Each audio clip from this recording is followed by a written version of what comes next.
në vitin 1989 më ftoi ambasadori edhe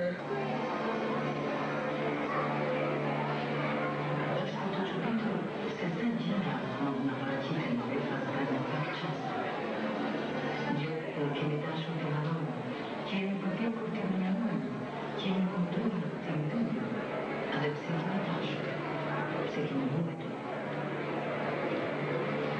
Skënderbeu 121. Mësimet e para i mori në Institutin Qirianës dhe pastaj në 1934 në shkollën Nëna Mbretëresh, që në ushtri ajo dëftonte përridhje për krimitarin.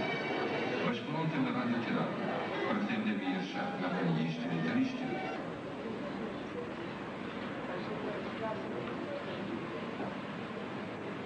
Të nderuara zonja dhe zotrinj, ju uroj mirëseardhjen duke ju shprehur mirënjohjen për pjesëmarrjen tuaj në këtë tubik të shoqatës sonë të femrës krijuese që mban emrin Imazhi i vetes.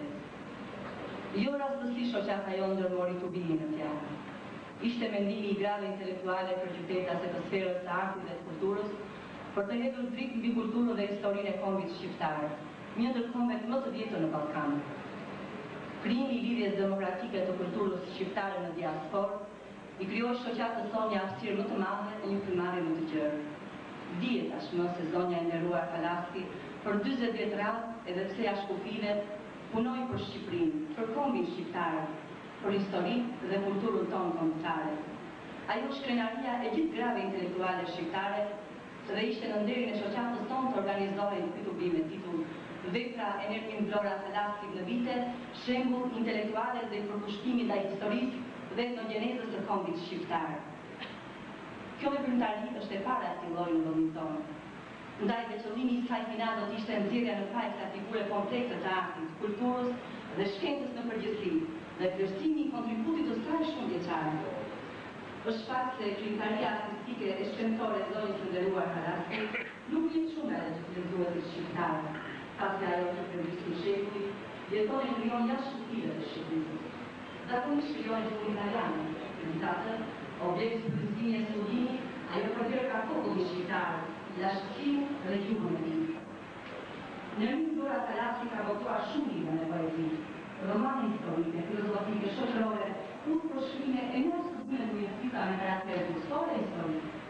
Veprat e saj janë përkthyer në gjuhë të ndryshme, dhe komunitete e vogël e veprimtarisë së saj është përkthyer në gjuhë shqipe. Por edhe ajo është botuar në Romë. Pra, larg ka vlerë të saj, larg shqiptarët që e duan dhe adhurojnë të figurë të shuar të artit dhe shkencës shqiptare. Ka e kontributit të shërbimit botuese Lorena, ka shënë studiusit shqiptar ka në duart të tyre në librin e vlerë dhe pikërisht atë në titull. Prona gjymësore dhe gjenetike, probabilitetet e monogjenezës së fjalëve. Libri është botuar respektivisht në 3 gjuhë, shqip, anglisht dhe italisht. Ai është një përpjekje e madhe shkencore për të nxjerrë në dritë lashtësinë e gjuhës shqipe.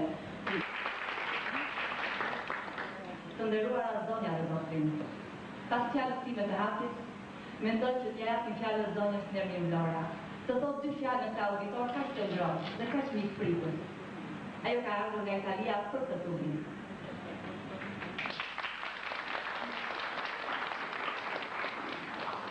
Me dasha mirësi dhe jam me të shtetit të kënaqur se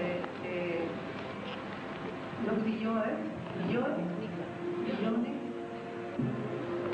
Jam e kënaqur që jam midis jush. Edhe këtë librin tim të fundit e bëra me shumë dashuri, edhe desha që të votoj në gjuhën shqipe këtu në Shqipëri. Po, është votuar edhe në italisht edhe në anglisht. Unë falenderoj këto fëmijë që kanë kënduar disa nga vjershat e mia, edhe me të vërtet jam kënaqur se janë vajza të mira që premtojnë një të nesërme edhe profesoreshën e tyre të muzikës, edhe me të vërtet çdo gjë që përparon në kulturë se neve mund ta nxjerrim veten në dritë vetëm me anën e kulturës. Prandaj unë jam përpjekur, nuk jam vetëm unë, ka edhe të tjerë jashtë vendit jemi përpjekur që ta ngrejmë sa më lart kulturën e këtij vendit. Pse me anën e kulturës neve nuk mund të zihemi, po me anën e politikës nuk kemi gjë natyra politike, nuk na intereson politika, neve na intereson që të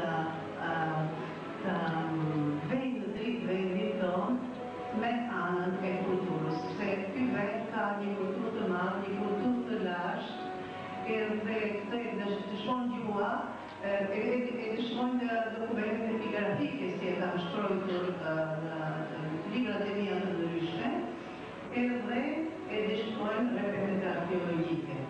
Prandaj, unë shpresoj se neve duhet kemi vetdjeni se kemi një detyrë shumë të madhe, atë që të ruajmë e ta vejmë në dritë lashtësinë tonë, lashtësinë e gjuhës tonë, të kulturës tonë, edhe një vendi ynë të quhet Iliri. Përsëri, se këshilli do të sjellë më shumë fat, se nuk e di se si në Shqipëri, vendi shqiponjave, paesin e leatyve e thojnë. Unë mendoj se Shqipëri, shqiptar, mund ketë dalë nga shqiptimi i mirë, se kjo gjuhë që është ruajtur, është për të çuditur se kushton në Itali në muzeat arkeologjike që lexon ato dokumentet epigrafike të cilat kuptojnë vetëm me anën e Shqipes, edhe asnjëri si kupton ato, duhet me ditë Shqipen. Këtë e Imami Bajani që ishte profesor në Sorbonne, ai ka pasur këtë dijeni se do të thënë një parashikim se këto të them shkencëtarët, shkrimtarët kanë një lidhje me gjithësinë, si thoshte Leonardo da Vinci, ka shkruar në librin e tij. Njeriu është mikrokosm, thoshte Leonardo da Vinci. Edhe ka gjithësi me makrokosmën që është bota, nuk marri shkencat edhe diturit të njësia. Unë tash nuk dua të mbaj shumë, shpresoj se të tjerët do të flasin mirë, ose do të flasin keq për atë gjëra që ka shkruar, si do të thotë, punë të mirën dhe të keqen do ta pranoj. Po, me që se kam filluar punën time me një fjalë të urtë latiniste, që përdorin latinisht damna quod non intelligent, e dënoj me që nuk e kuptosh, atëherë shkenca është bërë me damna quod non intelligent. Atëherë kam përgatitur dy faqe, vetëm nëse keni durim, nëse më lejo shkenca dhe gjithësia. Nëse shkenca njëhet nga gjithësia. Atëherë kam filluar me një shkrimtar John Eccles, i cili ndroi jetë në moshën 94 vjeç, disa muaj më parë. Edhe ai kishte bërë studime mbi trurin. Edhe ai shkruan si shkruan në të mirë, do të thënë që një të librin tim, ndryshimi që ka midis trurit dhe mendjes. Truri është një gjë diçka që mund ta studiosh, është diçka materiale. Kurse mendja është diçka që fluturon, shkon përtej, kalon kufilin në çdo gjë dhe pushiris. Arrit se njeriu pa mendje me trurin nuk do të kapi gjëra. Vjersha, poezia, muzika, gjithë muzikantët të mëdha kanë gjëra ndoshta nuk janë kuptuar nga bashkëkohësit e tyre. Po, ma vonë, disa për shembull kemi këtu, ato të Keplerit janë pranuar pas gjysmë shekulli. Prandaj, më lejoni ta lexoj që mos të zgjatem shumë, nuk dua të zgjatem shumë, se po të flas lirë shumë, shënjesa vjen do të jemi akoma. Ta lexoj. Disa muaj më parë, ndroi jetë ma moshën 94 vjeçar, një nga shkencëtarët më të mëdhenj të shekullit tonë, John Eccles, çmim Nobel në vitin 1963. Ecclesi ka kryer studimet më të përsosura të viteve të fundit në përbërjen e trurit, ashtu si edhe të transmetimit të mesazheve midis qelizave trunore. Ai ka zbuluar edhe psikone, të cilat i quante atomet e mendjes, ose thërrime elementare të shpirtit, me që ati interesonte të theksonte që truri i njeriut nuk është kompjuter, dhe se gjendet mistere jo shkencore, jo matematike, të cilët nuk kanë asnjë mundësi të zgjidhen. Ai thoshte se truri i Albert Einsteinit është tru normal, por mendja e tij është krejt e jashtëzakonshme. Me këtë shembull, Eklesi donte të nënvizonte ndryshimin hymnëror midis trupit dhe shpirtit. Rasti I tij më të fortë ishte James Watson. Era ai shpinotër, era ai që zbuloi DNA, la DNA. Në përmasën e konceptit të eklesit, vendosen studimet e Einsteinit në mënyrë të veçantë eseja Scienza e religione, ku ai e shpjegon nga të kufizuar. Përfundimisht, mbas Ibrahimi, Murit dhe mendjes. Trupi si vetë material dhe mendja që I hidhet në hapësirat e mëdhaja duke përveçuar diçka nga e vërteta. Si do qoftë, një nga misteret më të mëdha të ditëve tona mbetet çështja e Cristoforo Colombo, e cila ende mbas 5 shekuj ka mbetur e pazgjedhur. Historianët nuk e pranojnë se Colombo detarët e tij që të betohen se gjindeshin në Kinë, a merri element në Kinë, Kuba dhe Kina. Më në fund, në studimin prona gjysore dhe gjenetike, probabilitetet e monogjenisë së fjalëve, vjen në rejnësër elementësh themelor, realizimi I cilëve bën që ai të ketë vlerë e të shërbejë si bazë për studimet të tjera që mund dhe duhen kryer në këtë fushë. Njohja e gjuhëve është kushti I parë I domosdoshëm për të kuptuar lidhjet e përbashkët që ekzistojnë mes tyre e më pas për të interpretuar e arritur në përgjithësimet e nevojshme. Shfrytëzimi I një literature të gjerë është faktori I dytë që ndihmon në përcaktimin, shtrimin e interpretimin e hipotezave. Këtu vlen për të përmendur fakti se citohen studiues të njohur, shkrimet historianëve të lashtë, përcaktime të marra nga enciklopedi prestigjioze e paralelisht me to, jepen margje të poetëve të lashtësisë e s'ka bërë që zbulimet e kohëve të shkuara dhe ato të dekadave të fundit të japin dorën njëri tjetrit e të shërbejnë qëllimit të mirë për t'u afruar sa më shumë të vërtetave shkencore. Deri këtu jemi në rafshin teorik. Dihet që asnjë teori s'ka vlerë për zbatimin e saj, e për këtë shkak arsyetimi teorik është vënë në shërbim të analizës të rafshit praktik, I cili nuk del në plan të dytë, përkundrazi, është parësor duke qenë dhe kontributi më I rëndësishëm I autorës. I veprës së saj është vërtet mbreslënës. Lexon aty dhe gjen të vërtetën për njeriu, I cili është thellësia e mirëfillt dhe vetësia e botës, ashtu sikurse bota është thellësia e mirëfillt dhe horizont e vetësia e njeriut. Gjen në këtë vepër obligimin e vërtetë intelektualit, mendimtar të mirëfillt. Gjen frymën kritike dhe kreative që depërton në qenësoren e ekzistueses, jo vetëm për ta përshkruar dhe paraqitur atë, por për të menduar në të njëjtën kohë dhe ndryshimin e saj. Dhe këtë obligim poetja është quar e derë kaq bukur në telajo të njohura me art. Poezia. Po, vetëm poezia është e saj, ashtu sikurse dhe ajo është e poezisë.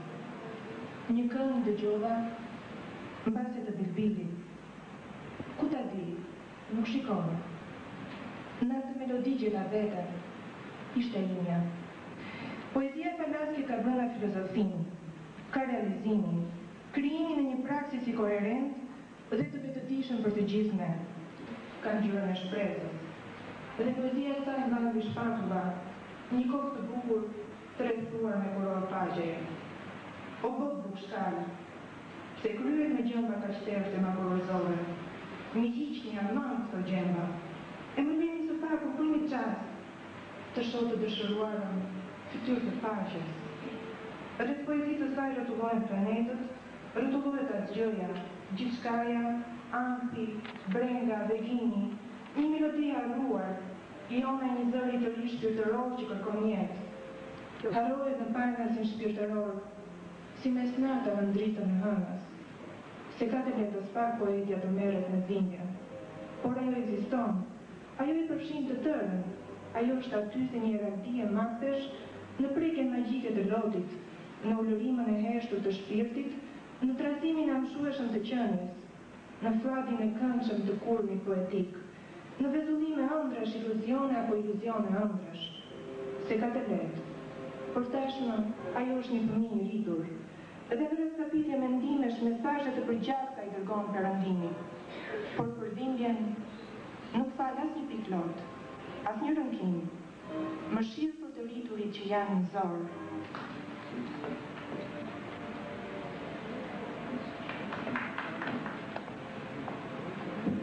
Por ndërkohë, veç Aidës kemi një tjetër poete që është në gjyrin tonë.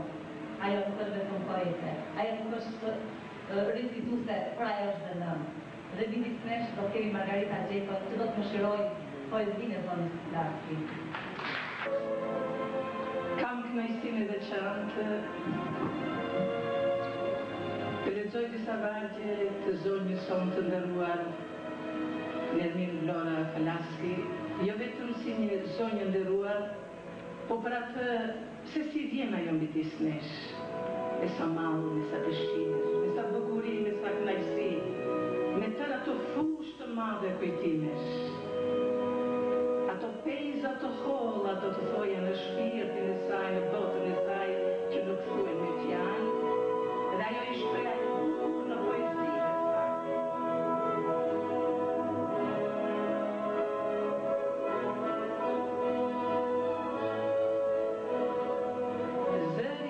I heshtjes. Heshtja është e thellë. Pusho, dëgjo. Dëgjo zërin e heshtjes, mendimet, kujtimet. Nga rendin e gjemojnë njëri tjetrin, harbojnë në val, dhe drita e shpirtit ndiset. Pusho, dëgjo zërin e heshtjes. Botët e largëta, planetet dhe yjet busqeshin, o sa paqe, sa mirësi, o sa qetësi. E humbur ndërmjet qiellit dhe pasosurisë, drita të ndizen, i vështroj, yjet vezullojnë, i sodis, muzgu i mbrëmjes, më shtje frikën shtatë më rënqen. Ndi zërat e largët, por nuk dëgjoj. Unë një hiq i vogël e humbur në tërësim. Mendohem. Hënadel, buzën në gaz dua të dhe, kurse qaj, lotët më rjedhin në përfaqe dhe pikat më binë në këharor. Më binë në zemër, mendohem.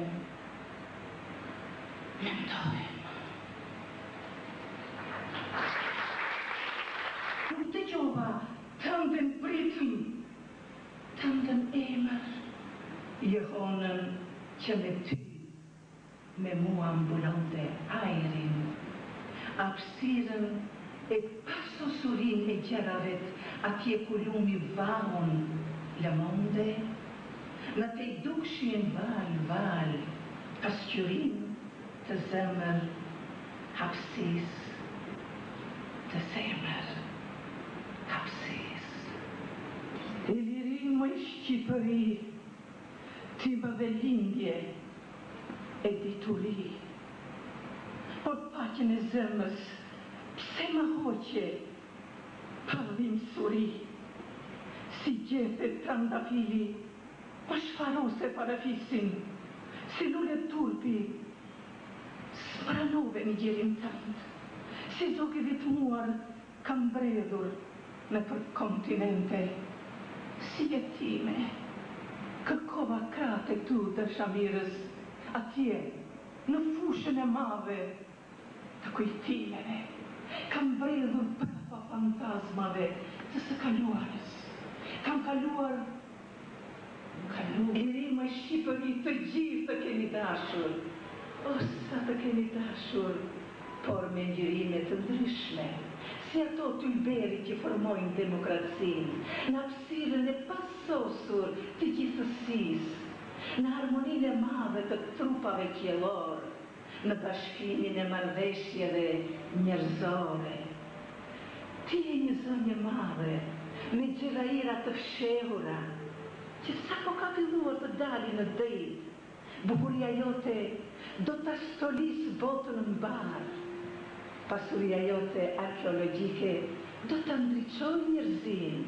Gjua jote pelazgjike do të ringjall lirinë.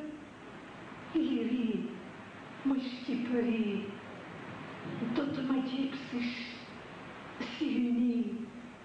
Liri, më Shqipëri, më Shqipëri.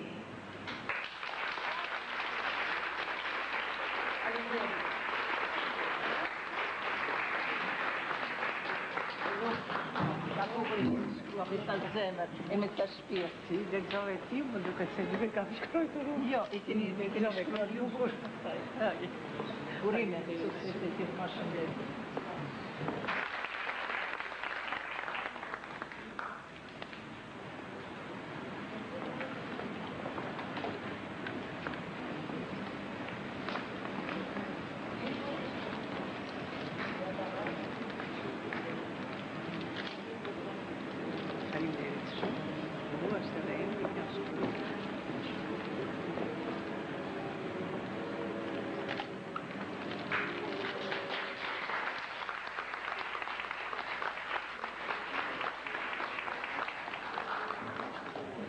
Ky është vërtet një kujtim për shoqatën tonë.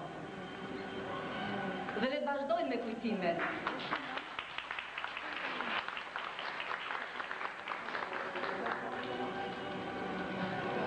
Kujtime ka edhe në zëmbër. Tani disa kujtime edhe mbresa do t'japë edhe mika e saj e ngushtë, zonja Afrodita Takaj.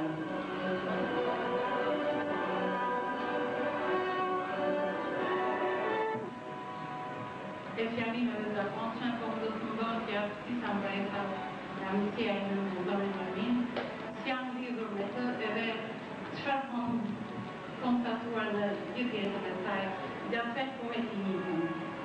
Për biografinë është e tepër tonë kisha përgatit një material, domethënë për jetën e saj, titull që ajo është anëtare e disa akademive të botës dhe në vendrindjen e saj, për cilën ka punuar. Ka menduar se do vinte një herë në Shqipëri, ka bërë një punë jashtëzakonisht të madhe. Veprat e saj gjithmonë e kanë ndjekë për atë dashuria. Edhe ky është momenti, koha që duhet i vlerësoj nga gjithë ata që merren me këtë punë edhe nga populli jonë. Që flasis për Nerminin është kaq e vështirë. Ajo është jo një qenie komplekse, por është një zhvemi për mua, edhe një grua që shumë njerëz e kanë quajtur Elena Gjika, shefu i Fundet, dhe ma që i thotë gjithmonë motra Shqipëri, që motra Nermin, disa shkencëtarë, domethënë, që kanë përkthyer librat e kësaj ose janë marrë të kanë thënë është mbrojtja e rastit të Andromeda. Vertikale nga një mendje veçantë. Mund do të mundohem të them disa gjëra intime ose çfarë gjërash ka ajo në procesën e saj. Në rast parë, ajo është një adresare e rrallë për figurën e Nerminit, karakterizohet nga një dashuri e madhe për azeun. Ajo thotë për kur sa herë të bën një libër të ri, thotë më duket sikur kam lindur një fëmijë. Edhe me botuket për shembull merret aq me impulsiv, sa dikush më thotë çfarë është gjithë ky kujdesi i madh që ka, deri për faqosjen, për faqen e saktë, për të gjithë.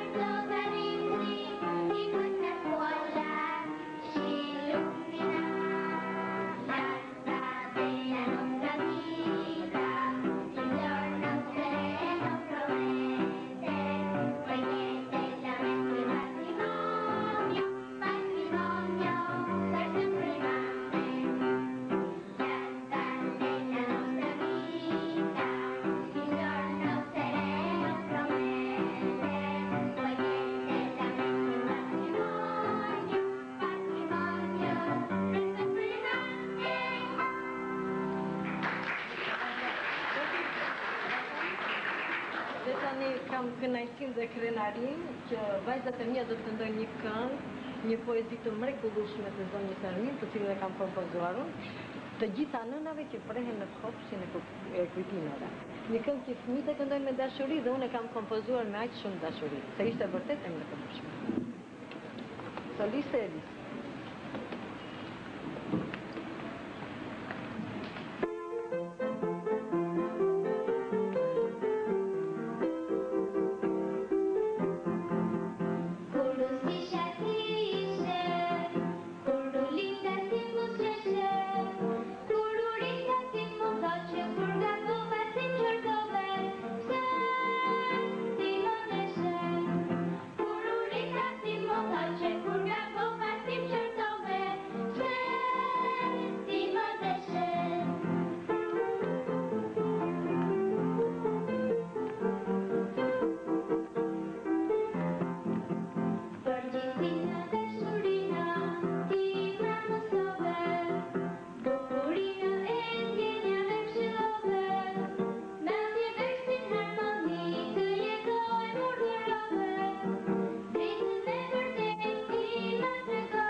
O malet e Shqipërisë, dhe jo listat e gjatë, fushat e gjera me lule, që ju kam dërmën, ditë e natë. Ti Shqipëri më jep nder, më jep emrin shqiptar, zemrën ti ma gatove, plot me dëshirë dhe zjarë. Naim Frash.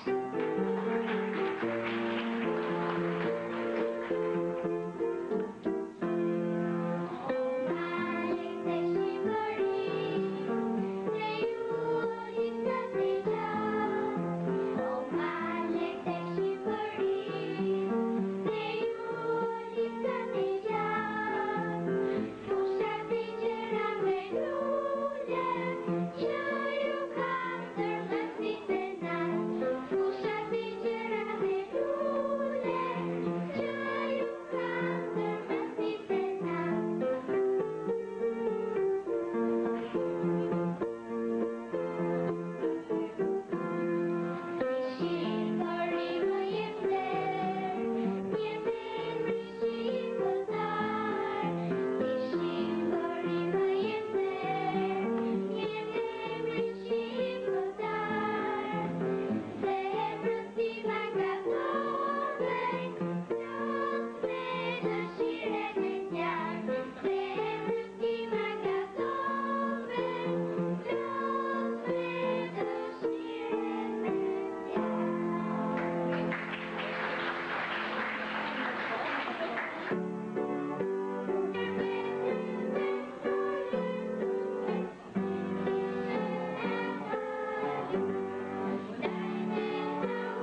kolorator botnore. Je shumë zonë. Shumë më çaj.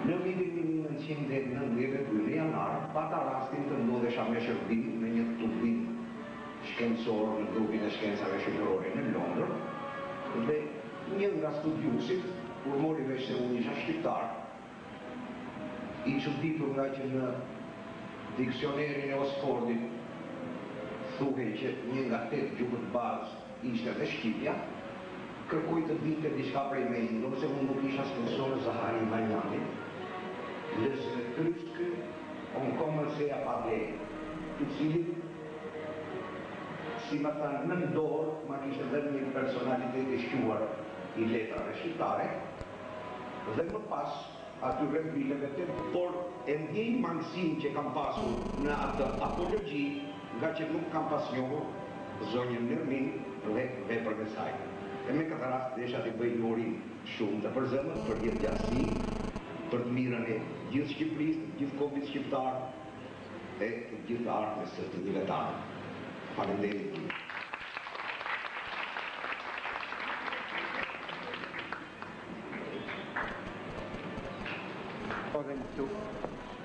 Edhe kam një gëzim shumë të madh, sepse pas shumë vjetë kam rastin që jemi përsëri bashkë. Ju kam njohur, sidomos familjen tuaj të nderuar, Nerminin edhe Verën, kur ishit pak më të reja. Disa muaj. Në çfarë viti nuk është nevojë të themi se këto. Por të gjitha këto që ashtu të gjitha nuk kishin lindur atëherë, në falë.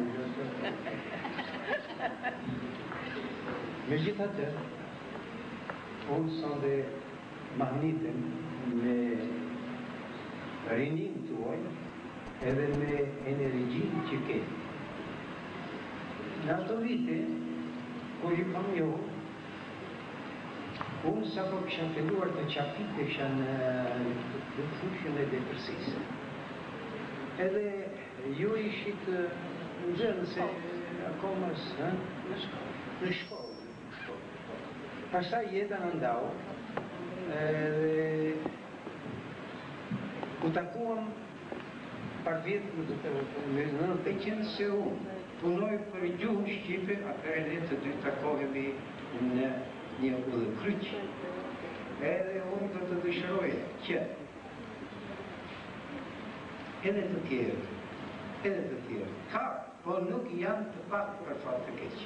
Edhe që bitë dashur nuk kam pasuri se çfarë të japët, por kam Shqipërinë amanet. Në këtë aspekt, kur jam veçanërisht i gëzuar në që të uroj adetaren e shquar zënë e një Lashi. Këtë pastan se ka që të denjë të Dora Bistjes, të Parashevi Qeriazit, Sebasti Qeriazit, vijuse e denjë, figura dhe ka që të shquar dhe personifikuse e shqiptarës së vërtetë. Në këtë aspektu do e të thoja që të zbatojmë pikërisht ato fjallën e rilindas Svetan, që neve të mos jemi adetar me majnë e gjuhës për në terin e zemrës. Dhe në këtë aspekt, në një moment ka që të vështirë për Shqipërinë, është një krenari dhe një ndjenjë e veçantë gëzimi për neve, që të kemi këtë zonë ka që të nderuar, këtë shqiptare ka që të veçantë, që të jetë krenari për popullin tonë, që të ndajmë së bashku me të gëzimet dhe idhërimet e përbashkët. Faleminderit.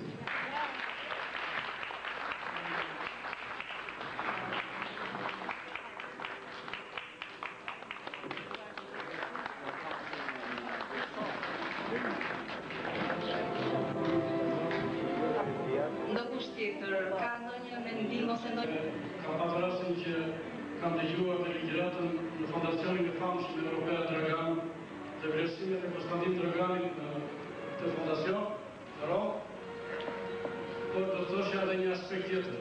Në vetë qefi që ajo ka dhe një bashkëshort i cili na ka mësuar ne shqiptarëve që me dashurinë e pasion të flasë për kulturën dhe historinë shqiptare, jo thjesht me një botim të përsosur që ka bërë për diplomacinë e viteve 12 të Gjermanisë, por edhe në shumë artikuj të tjerë që ka shkruar në tërë Evropën.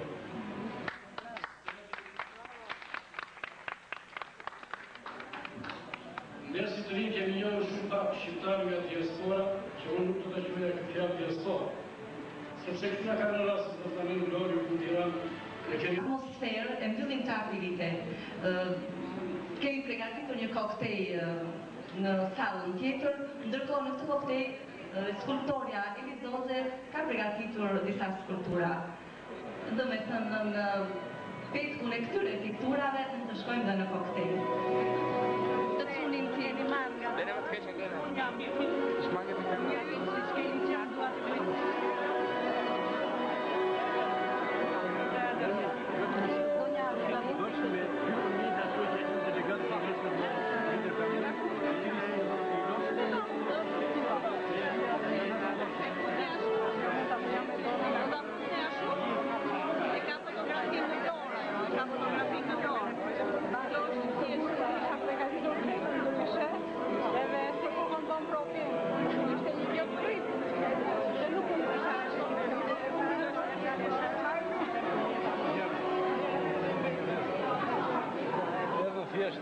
Me që shtete pesvetoj pa marxistë.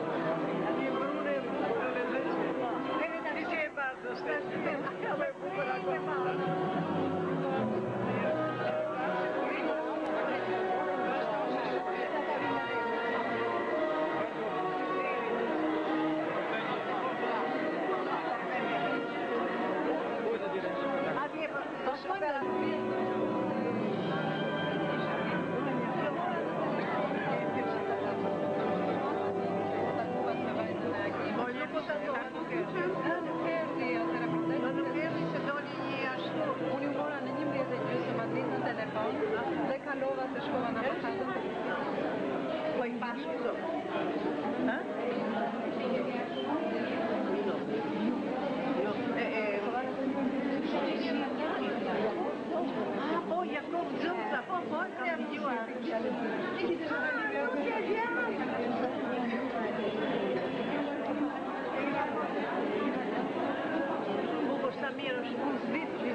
Realizim gara teknike. Po ikën? Po ikën.